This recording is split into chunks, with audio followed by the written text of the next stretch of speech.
Hujan mengguyur kota sore itu. Raihan berdiri mematung di depan pintu Icu, menatap nanar ke dalam ruangan di mana ibunya terbaring dengan alat bantu pernapasan menutupi separuh wajah. Detak mesin monitor jantung terdengar ritmis namun mencekam, seolah setiap detaknya mengingatkan bahwa waktu mereka semakin sempit. Operasi harus dilakukan secepatnya. Kalau terlambat, kemungkinan sel kanker menyebar akan makin besar, kata dokter pagi tadi. Biayanya? 150 juta. Jumlah yang mustahil Raihan kumpulkan dalam waktu dekat. Dia hanya karyawan honorer di perpustakaan SMA negeri dengan gaji tak sampai 4 juta per bulan. Ayahnya sudah meninggal saat Raihan SMP, dan satu-satunya keluarga yang tersisa hanyalah ibu yang kini terbaring di Icu rumah sakit pemerintah. Tangannya mengepal, menggigil bukan karena dingin, tapi karena keputusasaan yang menggigit lebih dalam dari udara hujan. Ia merasa gagal sebagai anak. Ia merasa tak berguna.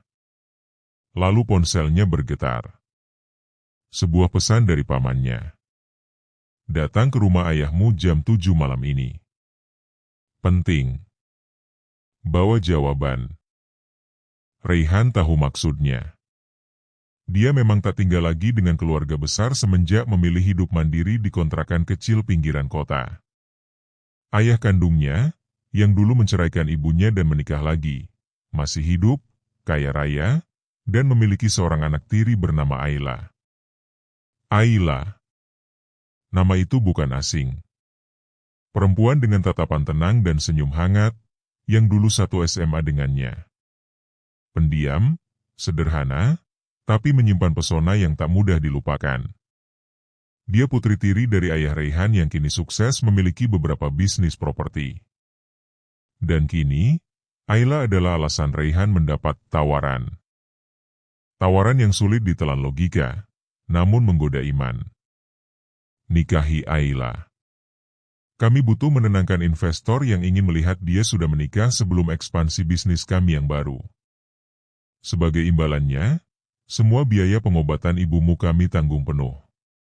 Bahkan lebih, begitu kata ayahnya tempo hari, datar dan dingin seolah itu hanya transaksi biasa. Raihan tak menjawab saat itu. Tapi sekarang, saat melihat ibunya tak sadarkan diri, mungkin dia tak lagi punya pilihan. Rumah besar bercat putih itu berdiri mewah di kawasan elit. Raihan menekan bel, dan pintu dibuka oleh seorang pembantu. Ia masuk dengan langkah ragu, seperti memasuki dunia yang tak pernah ia inginkan. Di ruang tengah, duduklah pria parubaya berjas, ayahnya, dan seorang wanita muda berjilbab dengan senyum tenang. Ayla. Silakan duduk, kata ayahnya singkat. Raihan menatap Ayla, yang langsung menunduk begitu mata mereka bertemu. Ada gugup yang disembunyikan di balik senyumnya. Seolah dia sendiri pun tak yakin dengan semua ini. Aku terima, kata Raihan akhirnya. Suaranya serak. Asal ibu bisa dioperasi secepat mungkin.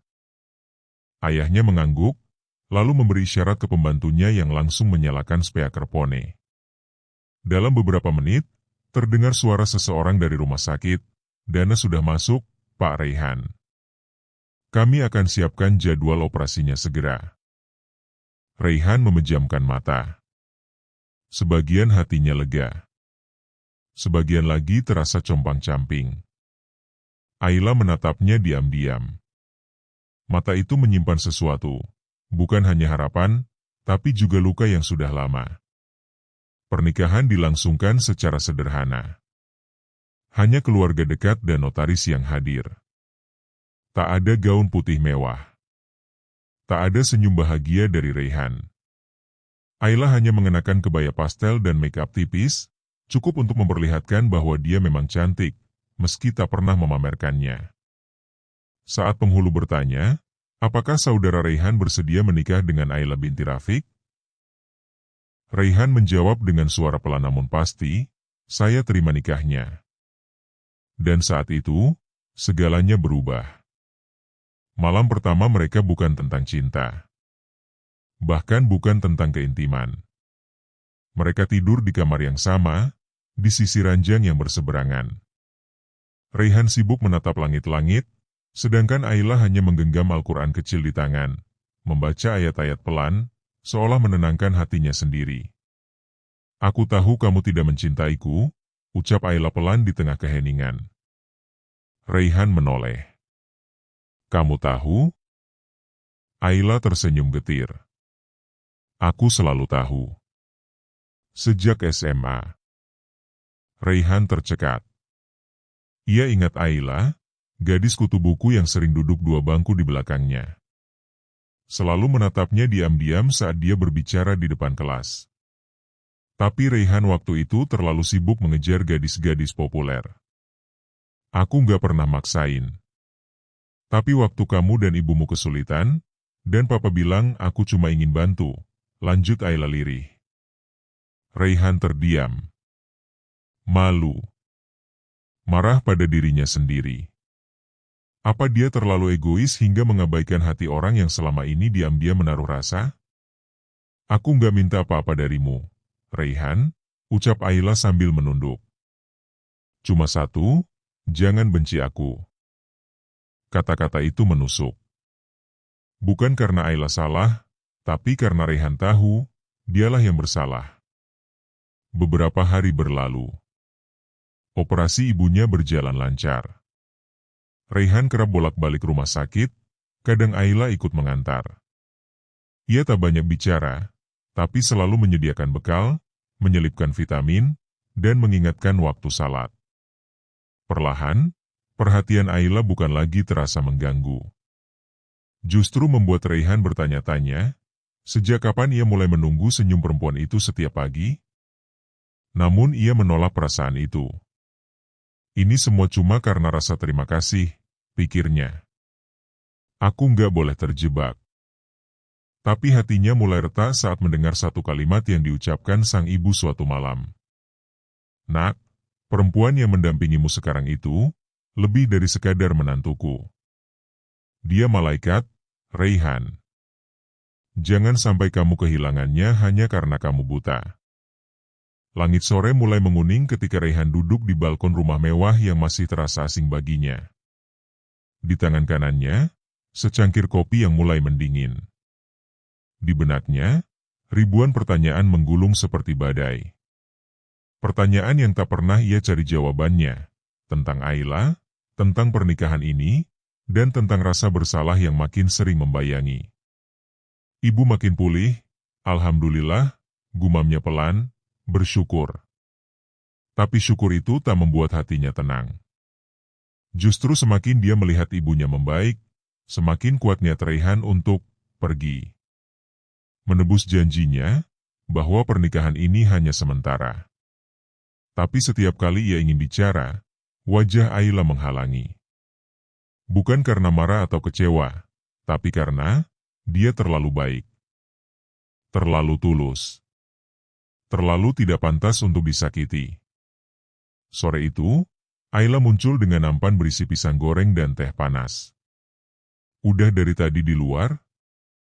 Kopinya pasti udah dingin, ya? Katanya sambil duduk di kursi seberang. Raihan hanya mengangguk pelan. Kebiasaan ngopi sore dari dulu, sebelum ibu sakit. Ayla tersenyum tipis. Aku hafal. Dulu kamu suka beli kopi sachet di kantin belakang SMA, tiap pulang latihan basket. Sering pinjam sendok ke kantin gara-gara ngaduk pakai jari. Raihan mengangkat alis. Kamu, tahu? Banyak yang aku tahu soal kamu. Tapi kamu gak pernah tahu aku ada. Ayla berkata pelan, seolah bicara pada angin. Raihan menatapnya lekat-lekat untuk pertama kali. Mata itu jujur. Wajah itu tenang, tapi menyimpan kesepian panjang. Kamu jatuh cinta sama aku sejak kapan? Tanyanya spontan. Ayla tak langsung menjawab. Ia hanya tersenyum kecil, lalu menunduk. Sejak kamu bela-belain antar teman kamu yang sakit, naik sepeda, hujan-hujanan. Aku iri. Bukan karena dia, Tapi karena aku cuma bisa nonton dari jendela kelas. Raihan menghela napas. Aku banyak salah, ya? Ayla menggeleng. Enggak, Raihan. Kamu cuma nggak tahu. Aku juga nggak pernah berani nunjukin. Aku nggak punya apa-apa waktu itu. Sekarang pun, meski kelihatannya aku punya segalanya, rasanya tetap sama, aku tetap orang yang kamu nggak pilih. Kata-kata Ayla menusuk. Tapi bukan karena dia menuduh. Justru karena ia tidak menuntut. Dan di sanalah luka itu tumbuh makin dalam. Malam itu, Raihan duduk di sisi ranjang. Ayla sedang membaca buku di sofa dekat jendela. Lampu kamar redup, hanya menyisakan cahaya hangat. Ayla, Raihan memanggil. Perempuan itu menoleh pelan. Aku harus jujur. Aku berniat menceraikanmu setelah ibu sembuh, katanya, jujur tanpa hiasan. Ayla tidak terkejut. Ia hanya diam. Matanya menerawang, seolah ia sudah mendengar kalimat itu di dalam kepalanya ratusan kali. Aku tahu, bisiknya akhirnya. Kenapa kamu masih mau menikahiku? Karena aku tahu, perasaan itu nggak bisa dipaksa. Tapi kebaikan bisa pelan-pelan bikin kamu tinggal. Raihan menunduk. Untuk pertama kalinya dalam hidupnya, ia merasa kecil di depan perempuan. Bukan karena takut, tapi karena merasa bersalah. Hari-hari berjalan. Raihan mulai kembali bekerja, meski pikirannya sering melayang. Setiap pagi, Ayla menyiapkan sarapan. Tiap malam, ia tak lupa menyiapkan air hangat untuk kaki Raihan, meski tak pernah diminta. Kadang, mereka makan malam bersama sambil menonton acara TV. Suatu kali, mereka bahkan tertawa bersama saat melihat video kucing lucu di ponsel. Kenapa kamu nggak pernah bilang kamu lucu? Celetuk Raihan saat Ayla menirukan suara kucing. Ayla nyengir. Kamu aja yang baru sadar. Ada ruang yang mulai terbuka. Dinding yang dulu dingin mulai retak oleh kehangatan kecil. Suatu malam, Raihan pulang lebih larut dari biasanya. Dia tampak lelah. Ayla menyambutnya dengan air putih dan sepotong roti. Maaf, enggak sempat masak, katanya pelan. Raihan menatapnya. Kamu udah lebih dari cukup. Dan untuk pertama kalinya, dia mencium tangan Ayla. Spontan. Tanpa sadar. Ayla terpaku. Matanya berkaca-kaca. Tapi ia tak berkata apa-apa. Karena ia tahu pelan-pelan, Raihan mulai membuka hati. Beberapa hari kemudian, Raihan diajak temannya reuni SMA. Di sanalah dia bertemu dengan Dinda, mantan gebetan masa sekolah. Dinda masih cantik, bahkan kini sukses bekerja di bank swasta. Mereka berbincang lama, mengenang masa lalu, tertawa, saling bertukar kontak. Sepulangnya, Raihan menyembunyikan senyum kecil. Tapi Ayla melihat senyum itu. Ia tahu senyum seseorang yang baru saja bertemu, yang dulu tak pernah dimiliki.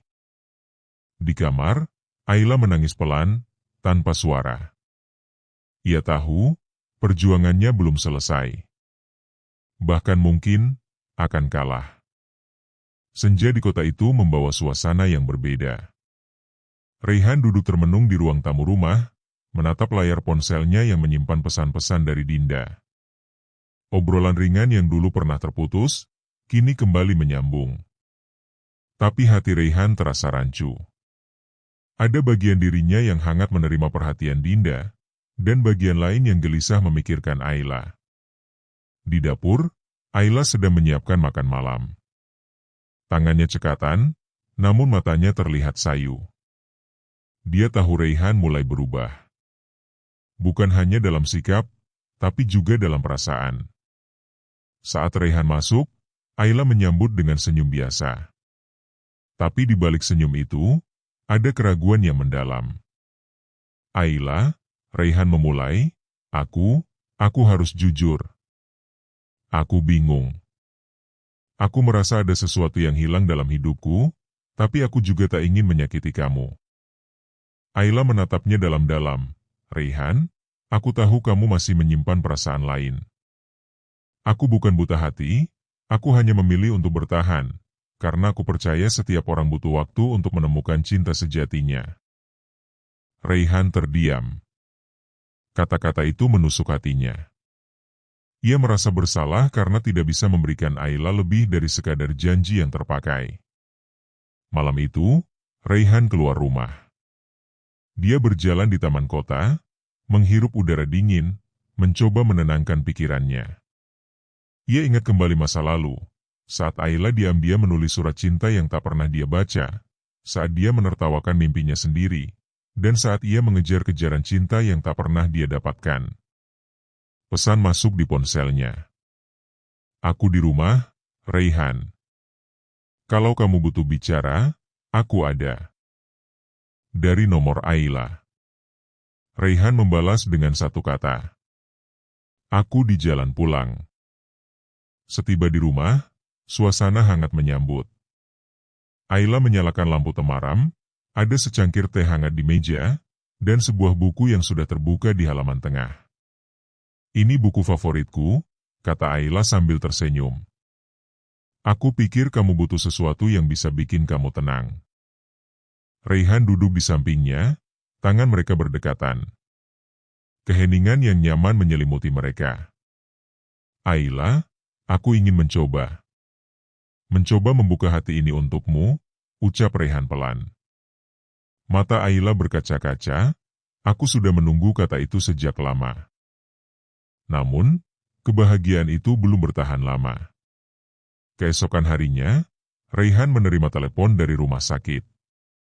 Kondisi ibunya menurun. Dokter menyarankan rawat inap lebih intensif dan perawatan lanjutan yang mahal. Raihan menelan ludah. Beban hidup ini belum juga ringan. Di saat yang sama, ayahnya kembali menghubunginya dengan nada dingin, menekan agar pernikahan mereka segera dilegalisasi dengan proses yang resmi dan cepat. Aku sudah mengatur segalanya, kata ayahnya. Ini demi masa depan Ayla dan bisnis kami. Raihan merasa seperti bidak catur yang terus dipaksa bergerak tanpa kendali. Di tengah tekanan itu, Ayla justru menjadi penopang terkuat.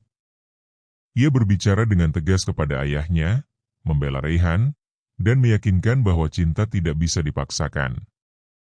Kita bisa menjalani ini dengan hati, kata Ayla pada Raihan. Aku tidak akan menyerah pada keadaan, karena aku yakin kita bisa melewati ini bersama. Raihan menatapnya penuh haru. Perlahan, ia menyadari bahwa cinta sejati bukan soal siapa yang mencintai lebih dulu, tapi siapa yang tetap bertahan di saat sulit. Malam itu, Raihan dan Ayla duduk berdampingan, menatap bintang-bintang di luar jendela besar rumah. Hati mereka yang dulu terbelah kini mulai bersatu. Aku siap, Ayla, ucap Raihan. Bukan karena janji, tapi karena aku ingin. Ayla tersenyum lembut. Itu yang aku tunggu. Pagi itu, Raihan bangun dengan rasa berat yang tak biasa. Di luar, hujan turun pelan, seakan ikut merasakan kegundahan di hatinya. Telepon dari rumah sakit semalam masih membekas, ibu yang harus menjalani perawatan intensif, ayah yang terus menekan soal pernikahan resmi, dan perasaan yang semakin rumit tentang Ayla. Di ruang tamu, Ayla sudah menyiapkan sarapan. Tapi matanya merah, tanda kurang tidur. Ia tahu beban Raihan, dan ia merasakannya juga sendiri. Namun ia memilih untuk tetap kuat, untuk mereka berdua. Saat Raihan duduk, Ayla meraih tangan dinginnya, menggenggam erat. Kita tidak sendiri, Raihan. Aku di sini. Kita akan hadapi semua ini bersama. Raihan mengangguk, namun hatinya masih bergejolak. Hari itu, kedamaian mereka terusik saat ayah Raihan datang tiba-tiba. Wajahnya muram dan suara penuh perintah. Kalian harus segera urus pernikahan ini secara resmi, katanya tegas. Ini bukan soal cinta, tapi tanggung jawab keluarga dan bisnis. Raihan menatap ayahnya, merasa tercekik. Ayah, aku ingin yang terbaik untuk semua, tapi aku juga ingin sesuatu yang tulus, jawabnya pelan. Ayla berdiri mendukung. Pak, cinta dan tanggung jawab bisa berjalan bersama. Jangan dipaksakan kalau hanya formalitas. Namun ayahnya tidak bergeming. Ini keputusan keluarga. Kamu harus patuh. Malamnya, Raihan duduk di kamar, memikirkan semuanya. Ia merasa seperti terjebak dalam pusaran yang tak berujung. Ayla datang, membawa segelas air hangat dan duduk di sampingnya. Kamu lelah, katanya lembut. Tapi jangan menyerah. Raihan memandang Ayla dengan mata penuh haru. Aku takut gagal. Ayla mengusap punggung tangannya, gagal itu biasa. Yang penting kita berusaha bersama. Namun beban bukan hanya dari keluarga Raihan. Ternyata ada luka lama yang mulai muncul. Mantan pacar Raihan, Dinda, mulai menghubungi kembali, mencoba menggoda Raihan dengan janji masa lalu. Pesan-pesan manis dan ajakan bertemu membuat Raihan bimbang.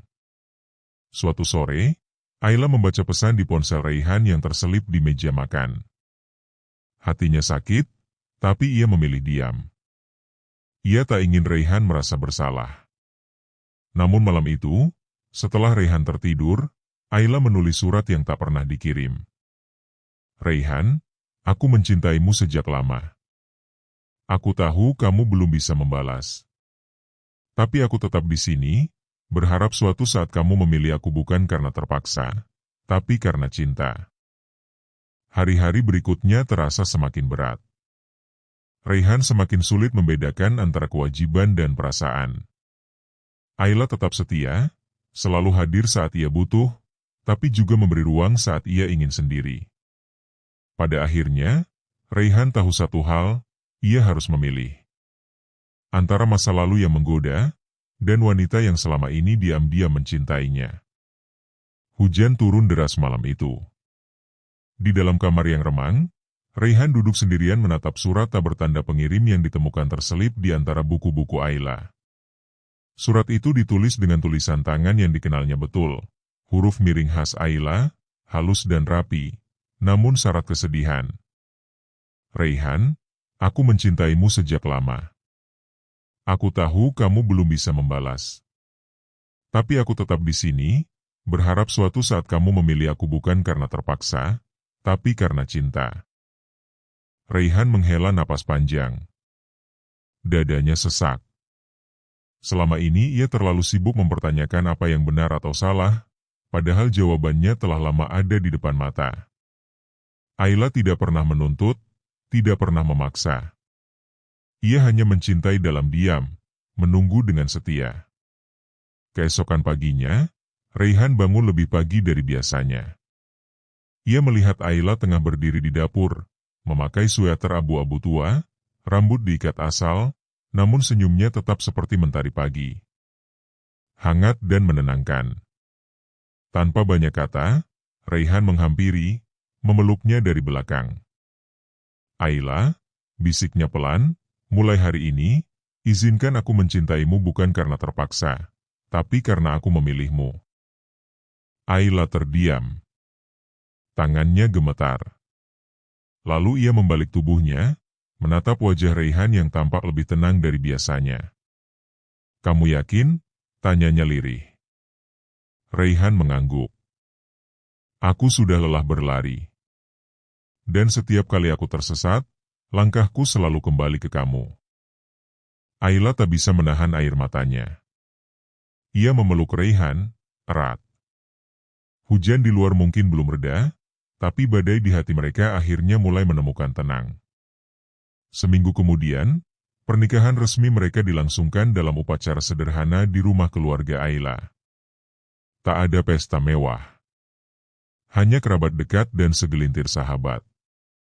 Ibu Raihan hadir dalam kondisi duduk di kursi roda, Matanya berkaca-kaca melihat anaknya berdiri di pelaminan dengan wanita yang mencintainya dengan tulus. Ayah Raihan pun, yang selama ini keras kepala, perlahan luluh. Ia mulai melihat bahwa cinta dan kesetiaan bukan bisa dibeli, tapi diperjuangkan. Waktu berjalan. Hubungan mereka perlahan berubah. Raihan mulai membuka hati sepenuhnya. Mereka mulai tertawa bersama, berbagi kegelisahan dan rencana-rencana kecil. Ayla tak lagi hanya sebagai istri, kontrak, dalam pengorbanan Raihan untuk ibunya, tapi benar-benar menjadi bagian dari jiwanya. Suatu sore, Ayla duduk di balkon, membaca buku. Raihan datang membawa 2 gelas teh, lalu duduk di sampingnya. "Masih ingat surat itu?" tanya Raihan. Ayla tersenyum malu. "Surat yang kamu baca diam-diam?" Raihan mengangguk. "Aku ingin kamu tahu, setiap kata di surat itu menyelamatkanku dari rasa takutku sendiri. Aku berutang cinta padamu, Ayla." Ayla meletakkan bukunya, menatap Raihan. "Kalau begitu, lunasilah hutang cintamu setiap hari." Raihan tertawa. "Dengan senang hati, Bu Raihan." Malam itu, Raihan menuliskan catatan kecil di buku hariannya. "Cinta tidak selalu datang saat kamu mencarinya. Kadang cinta justru berdiri diam, menunggumu menyadari bahwa yang kamu cari selama ini, sudah sejak lama ada di sampingmu." Dan akhirnya, Raihan tahu bahwa janji yang ia buat dulu bukan lagi janji yang terpaksa, tapi janji yang dipilih. Dengan sepenuh hati. Tamat.